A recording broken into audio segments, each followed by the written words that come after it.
everyone, it's Cathy Zielske. Welcome back to my channel and the craft / dining room. The year of the stencil continues. In fact, I just want to make it a perennial thing, right? Because stencils are fun. I think they're really hot right now and they're so easy to use. So today's card features a really cool 2-layer stencil. I love how it turned out and I hope you love it too. So if you're hesitant about stencils, don't be afraid. Don't be afraid. Stencils are your friend. That card project is coming up next. So here's a look at the 2 core products I'm going to use today. This is the Leaves Wreath Layering Stencil.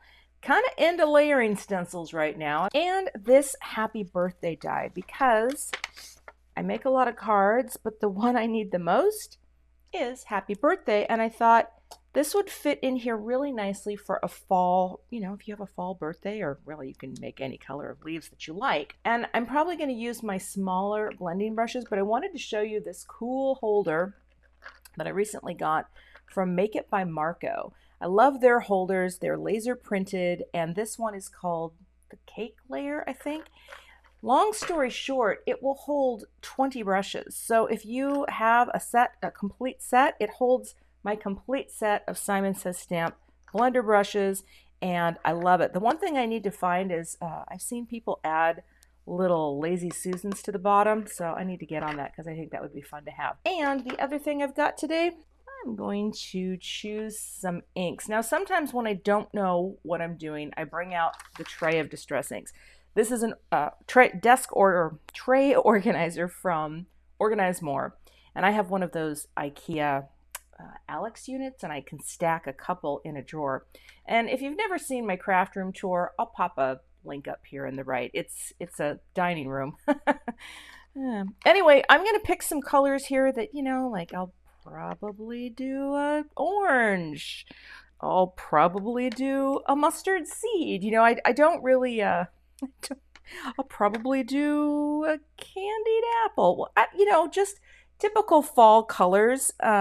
Although, you know what I do like? I like the idea of maybe mixing it up a little, but maybe not. Maybe this is exactly what I want, and maybe I'll have a crushed olive in there. I just kind of go by gut with color, and a lot of times, I'll be honest with you, I don't overthink it. Maybe I'll put gathered twigs as like the, you know, the leafy veiny part. Yeah, something like that. I'm pulling out my new stencil mat from the Waffle Flower Craft. I showed this in a video, and again, I'll pop a link up for that too. And it's just a nice work surface for stenciling. Of course, if you have like some of you may have the water media mat, that would work too. We're gonna get a bigger sheet because I need to make sure that I am incorporating the entire piece, and then I'm going to trim it down. So here's what I'm doing too, which is kind of fun. And I'm going to grab a little piece of purple tape, like that. That way my stencil won't move, but I can lift it up and take a peek. Red, orange, yellow, green. Red, orange, yellow, green. Perfect. But here's what I need. I need some scrap paper, or I need something to mask with. I try not to waste my Post-it tape, but sometimes Post-it tape is what is called for. So here's what's going to happen.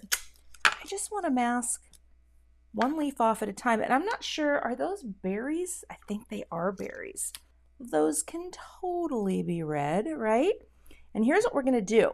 We're going to take our smaller, well, no, if I'm masking, I can take this little friend, and I'm just going to kind of rub that. I should have a paper towel. I don't right now, and I think that's okay. Because what we're going to do is I'm going to load up my brush. And I'm tapping just to see, okay, did I get a goodly amount? I did. I don't want too much, but here's what I'm going to do. I'm going to do leaf 1. We'll just come in from the bottom like this. Make that a little darker, okay? Like that. And then just kind of fade it up. Now I am not the world's best blender. Oh, and then I want to get those berries too. But I'm going to make those a little darker. But I do what I can. I do what I can. But I will say this, I've had some people message or leave comments sometimes, and they say, I'm just not good with the blending. And it's just practice, you know, it's literally just practice. Just practice. Just paper, right? and you'll get better over time. I'm still not the world's best blender, but you know, I do okay. Now I am gonna get the little guy here, and yes, I do have the large and the small because I want the berries to be darker. Okay, I want those to be darker, and this little guy gets into that space so nicely. The nice thing too, the paper really does stay in place. It doesn't want to move, and that's one of the benefits of having the mat. You can get by with a few when you're doing this, right? You don't have to completely use brand new tape, although that there, again, I just don't want to bring that red in, so I'm going to wipe it down like that. And this time, I am going to wipe this off just in case there was anything on that, and we'll come to spiced marmalade like this. Get that loaded up. And again, I think I'll just imagine that this is the base.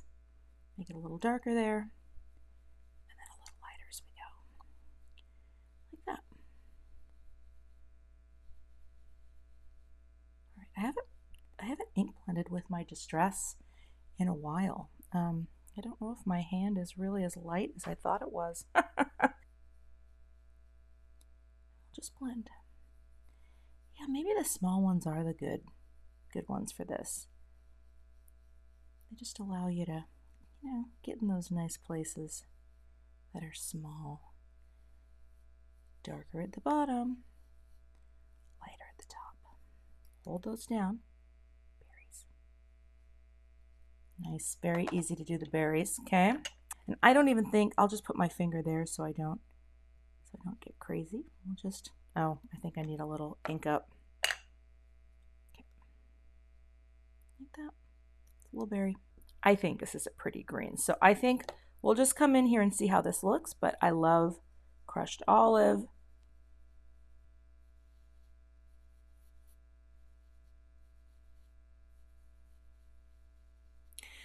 All right, so what I'm going to do is continue working my way around and repeating these colors. You do not need to see that, so when I come back, we'll do the peel and reveal. So we're gonna resume here, but I noticed that I got ink all over my hand.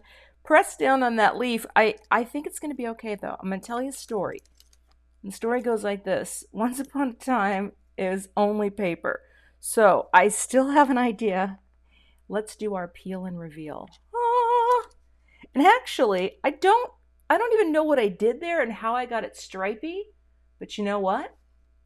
We're gonna move ahead. Now I'm gonna go wash this off and I'm gonna dry this completely because I just had an idea that I think is kind of fun. I have this idea. I think it could be cute and I want to emboss in gold the stencil details because I think that would be really cute.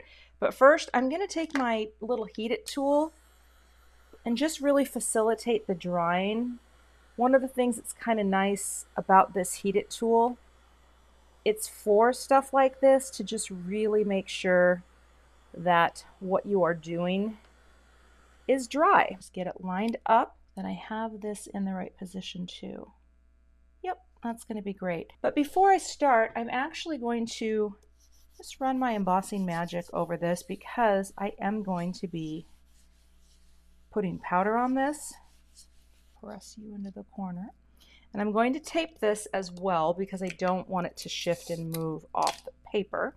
But again, we're just pressing everything into the corner like that, like this down here too.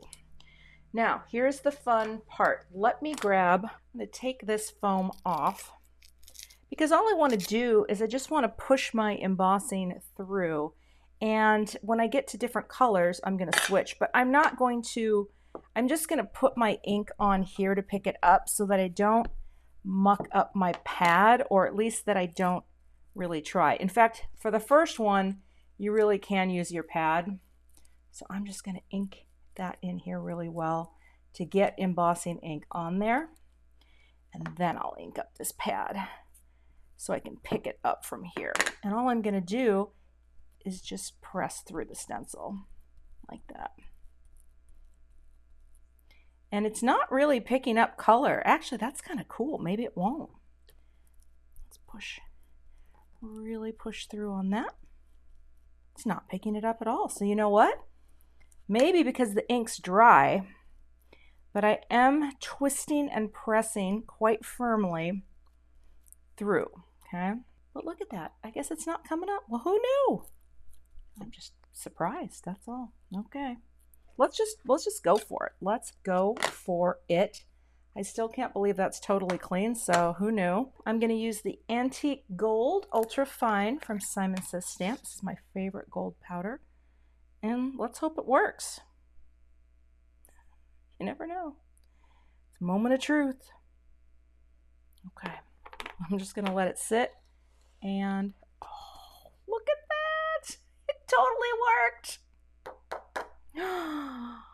Oh, I'm so happy. Totally worked. Okay, I want to show you something kind of cool too. I want to show you these brushes because Simon Says Stamp just started carrying these, and I have been using an angled shader brush for a really long time for this technique, but let me show you the two brushes. They are fantastic for this very technique. They are the Royal and Zen Royal and Lang nickel brand, so they're very affordable, and they are a more firm brush with an angle. Why is this cool for brushing away powder? Well, it's not going to be as noticeable here, but they are very nice for getting into little areas where you might not want to disturb. And the nice thing is we've got the 3/8 size, which is the one I've always used from another company, but they also offer a 1/4 inch size, which again, it just lets you get into little areas for brushing away powder, and it's not a flowy brush. So, right, so that is just so cool to have it be small and firm. I think we're ready to heat set this. So,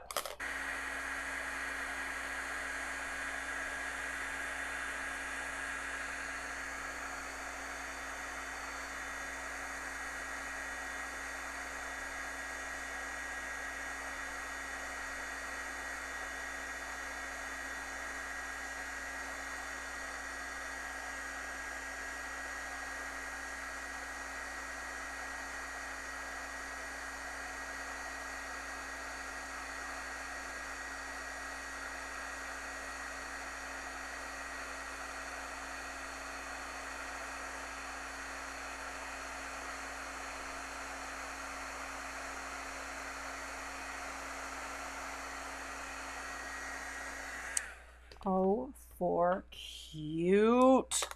Look at how fun that is with the gold shine. And here's the thing, you know, I was a little mucked up there. Doesn't even matter, right? Because once you get this on, oh, I think that looks really good. All right, so here's what I want to do. I'm going to take a piece of gold cardstock. This is from Fawn, and I'm going to die cut the Happy Birthday to Being Gold. Now, it might not, well, actually, that's pretty similar. You know, you could emboss your die cut to match perfectly, but that's just too much work for me.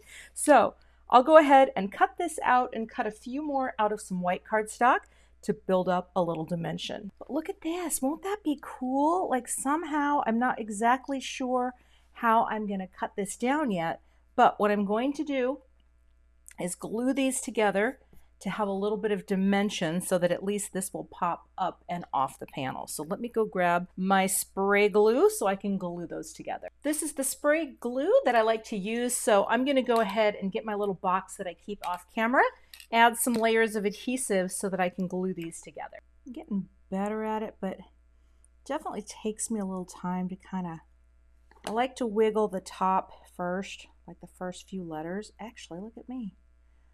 Look at me. You will get, if you're not good at the stack, I promise you, you will get better. And the good news is if you mess up, just cut some more and start over. I know it sucks a little bit when you have this, let's make sure that's lined up. When you have the fancy shiny cardstock like what I'm using right now. Let's see here if I can just get the top. I could probably get the rest done. All right, get that in there. I'll let go. Oh, this is turning into a hot mess. Come on, wiggle up. Wiggle. And even if this was off a little, I think that would be fine too, because it would almost look like a shadow layer. But you know what? This is looking great. And I'm going to brick it up. Press that down. and I'll just let that really adhere. So that looks fantastic. And the next thing I've got to figure out is, what is the crop going to be? When we crop things, we create a little bit of dynamic energy. And here's what I don't know. No, you know what? See, this is where I think I really do want to crop this so that it's right in the center. You know what I mean? Although, am I losing too much greenery? Well, let's go one larger. So let's take a larger die. You know, I think that's the ticket, right? About the same top and bottom. Okay, I'm going to tape this down into place, and then I will trim this down off camera as well. I'll go cut that out and be right back. So I'm going to make my card base. This will be a US A2, right? So it will be top folding. We'll score it at 5.5, like that. And it will fold down to be 4.25 wide by 5.5 tall. Let's give that a nice press. Like that. All right. Get that there. And I think what we'll do here is we'll just frame that out at the top, right about like that. Love the little, just that little edge, right, for the margin. My Barely Art glue, and the reason I like this one for something like this is that it has the fine tip, and it's such a fine little, well, you know, it's just a fine little guy there. So we're just gonna coat the back with glue. You don't need a ton of it, and it does dry clear, so I'm not too worried. Always get your little end of letters too, just to make sure that you're covering all your bases. It's so simple, right? We're about the same from side to side. And, oh, that is so sweet. Right? Kind of come over a bit. Oop, pick up, there, pick up. And I actually just lifted my letter from the stacking, so I'm going to add a little glue to hold that down. And I'm going to take my brick and press. So let's see here. Oh, this is going to be fun. We'll just go one. Let's just do a couple different sizes here, right? Kind of go like that. Maybe one up here. Maybe one. Well, I don't want to compete too hard with the, what are they called? The berries, right? But just a little, right? Just a little extra shine is not going to hurt anything up here. And I think that makes for a really pretty card. Isn't that cute? Dot. Boop. Haven't booped in a while. Feels good. Boop. Boop. Get in there. There you go. Boop. Nice. Boop. And the last one. So just 3 gatherings of 2. I think that's just about right. And that's my finished card. I think this wreath is so beautiful. And, you know, I went with a fall theme, but again, it's like you can use a leaf wreath for anything, right? So birthday card, look at all the shine on that. What? And the gold is fine, right? It's not the same exact gold, but I think that's fantastic. Very excited about this card. You can find all of the supplies that I used for today's card project linked below, and I will see you back here with another card project soon. Thanks so much for watching today. I would love to have you become a subscriber to my YouTube channel, and if you do subscribe, be sure to hit the gray bell below the video so that you don't miss the next time I post. Here are a couple other videos that you might be interested in watching. Thanks so much and have a great day.